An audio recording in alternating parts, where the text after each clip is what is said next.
Starlink is a satellite internet network that relies on thousands of satellites in close proximity to the Earth's surface.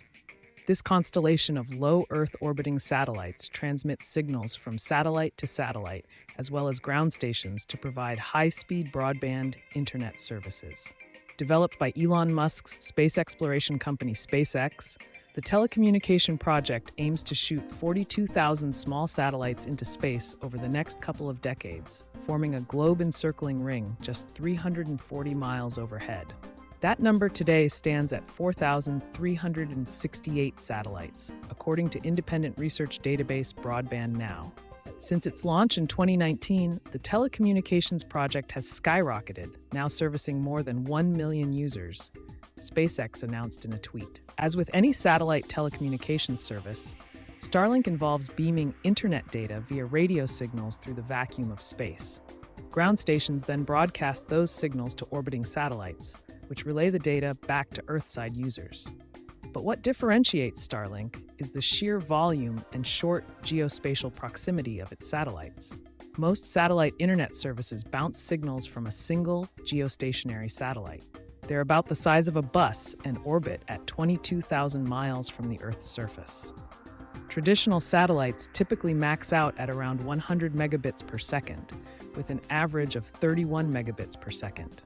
Comparatively, Starlink works across thousands of 22-foot-long satellites, stationed 63 times lower in altitude. Their close proximity enables high-performance internet speeds, ranging from 20 to 250 megabits per second. An additional factor to consider, latency, shows Starlink at 25 and 50 milliseconds compared to its competitors at 450 to 700 milliseconds, as tech-focused publication CNET reported.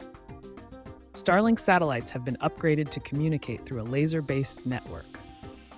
At the 36th Annual Space Symposium in 2021, SpaceX Chief Operating Officer Gwynne Shotwell announced that the next generation of satellites would be equipped with laser crosslinks to enable intra-constellation communication.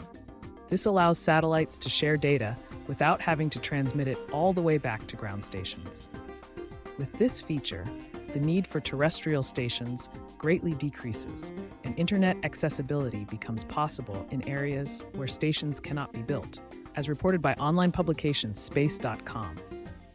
Starlink offers residential, business, roam, mobility, maritime, and aviation plans. The residential plan comes with a one-time hardware fee of $599 and monthly service fee of $120. The Roam plan features the same hardware fee with a monthly service fee of $150. The Mobility plan comes with a $2,500 one-time hardware fee and a service fee of $250 per month. The Business and Maritime plans provide the same one-time hardware and monthly service fees as the Mobility plan. The Aviation plan features a one-time hardware fee of $15,000 and a monthly service fee between $12,500 and $25,000. Currently, Starlink internet services are available in 54 countries, but keep in mind that the project itself is an ongoing development. Of the 42,000 satellite end goal, only about 9% of them have launched. So, while the service itself is globally accessible, there are other factors impacting Starlink's availability, including international regulations, sanctions, and government approval. Each standard Starlink kit comes with a rectangular dish, a mounting base, Wi-Fi router, power cable, and 50-foot cable to connect the router to the dish. Users will also need to download the Starlink app, which will guide the user through the process. Installation requires a clear view of the sky. The space above and around the dish should be unobstructed by any objects at a 100-degree circumference. Once the terminal is fitted and plugged in, users can open their Wi-Fi settings and join the Starlink network. Starlink was especially designed to cut latency rates, or the time it takes for data to bounce from user to satellite and back, for those living in rural, remote locations without fixed-line connections. This includes the 42 million Americans living in areas lacking broadband access, standardized at a minimum of 25 megabits per second by the FCC, who are experiencing speeds as low as 0.38 megabits per second. Starlink is at its best in low to medium population density areas, said Tyler Cooper, editor-in-chief at Broadband Now.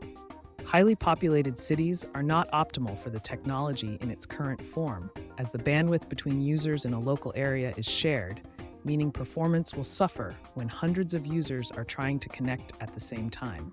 Starlink is not reliant upon a massive terrestrial infrastructure, Peters said. Following its deployment to Antarctica and Africa, the telecommunications project now spans all 7 continents, as announced in a tweet by SpaceX on January 30th. In another tweet, Muhammadu Buhari, the president of Nigeria, celebrated his country's achievement as the first African country with Starlink internet access. Mere months after Starlink's approval by the Nigerian government, Ekekwe said that the Takedia Institute launched a course titled Satellite Internet in Nigeria, Business and Career Opportunities, designed to prepare local professionals for what he calls a new dawn of immersive connectivity.